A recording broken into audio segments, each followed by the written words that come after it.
ஆரிரோ ஆராரிரோ இது தந்தையின் தாலாட்டு.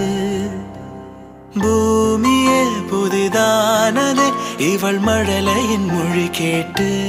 ஓ தாயாக தந்தை மாறும் புது காவியம். ஓ இவன் வரைந்த கெருக்களில் இவளோ உயிரோவியம். இரு உயிர் ஒன்று